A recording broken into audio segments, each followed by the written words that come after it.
Why did Palpatine ignore Thrawns and Vader's concerns about the Death Star? The Death Star was the most feared asset of the Empire, but despite this, the Rebel Alliance was able to destroy it. In both Legends and canon, Palpatine reacted with both worry and anger. He clearly did not expect the Rebels to be victorious. However, this was not without warning from two of his most trusted associates, Grand Admiral Thrawn and Darth Vader. So why did Thrawn and Vader believe the Death Star to be a foolish idea? And why did Palpatine fail to realise they were right? Thrawn was likely the most opposed to the Death Star, and for a different reason than Vader.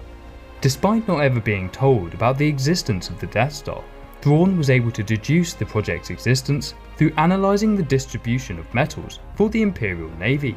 Thrawn was predominantly a military man and thought in terms of resources, logistics and tactics. He was alarmed by his realisation of the Death Star's existence, believing it to be an inferior replacement to a larger navy of more durable TIE fighters and Star Destroyers. For Thrawn, this was nonsensical. The Death Star could only be in one place at one time, while the Rebels operated as guerrilla fighters across many worlds. In Thrawn's opinion, a war against the Rebels could only be won by superior military equipment, planning, and military tactics. For example, the Death Star could not defend against Rebel attacks on Imperial mines, factories, or training facilities. For Thrawn, the Death Star was simply too clumsy of a weapon to guard against the Rebel threat. It would simply serve as a massive target for the Rebels. Vader also believed the Death Star to be unnecessary. Like Thrawn, he also believed it was a waste of resources. However, he also despised it due to its very nature. Vader had given himself truly to the dark side, believing it to be the greatest power in the galaxy, with himself one of its greatest vessels. Vader feared that the Death Star would make him obsolete, replacing the power of the dark side with a technological terror. Vader knew that the bid to control the Death Star would only lead to more infighting between the various Imperial Moffs and Grand Moffs, only weakening the integrity of the Empire and reducing order in the galaxy. However, Palpatine dismissed the concerns of his trusted associates, and to understand why, we must take a look at his reasoning for the Death Star's construction. Palpatine had three main reasons to favour the Death Star over an improved Imperial military. First, Palpatine was in many ways tired of ruling the galaxy. He despised the day-to-day workings of ruling and delegated most of it to the Grand Moffs. Instead, Palpatine wished to unlock the secrets of the Force and was obsessed with finding the secret to unlimited power.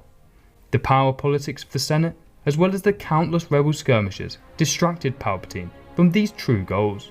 The Death Star was meant to mitigate these distractions, subduing rebellion through fear of complete annihilation. Second, the Death Star centralised power within the hands of a few loyal Moffs. Although this may have increased infighting and reduced order within the high ranks of the Empire, this was of little concern to Palpatine. By centralising power, Palpatine exerted even more personal control over the galaxy. An enlarged navy would have spread the Empire's rule over many hundreds of Imperial officers, increasing the likelihood that some of them would threaten to break away from the Empire, or worse, attempt to overthrow him. The third reason contains a little bit of my own personal speculation, but I believe it has good grounding within the lore. Palpatine was well aware of his machinations and domination within the Force. Essentially, what he was doing was going against the current and balance of the Force itself. To maintain balance, the Force would always be trying to push against Palpatine's actions.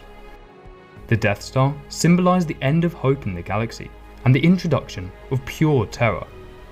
This fear would have shifted the balance of the Force in the galaxy further towards the dark side, strengthening Palpatine's power while diminishing the strength of the will of the Force. And it was for these reasons that Palpatine was so keen to construct not just one but two Death Stars. If successful, he would have been truly unstoppable and would likely have reigned over the galaxy for many millennia. However, Palpatine had been blinded by power. Just as he had used the Jedi's arrogance and complacency to overthrow them, Palpatine's years as an undisputed emperor blinded him to the fact that the Death Star could be destroyed. In many ways, Thrawn and Vader were right. The Death Star simply caused infighting within the Imperial ranks and served as one giant target for the Rebel Alliance.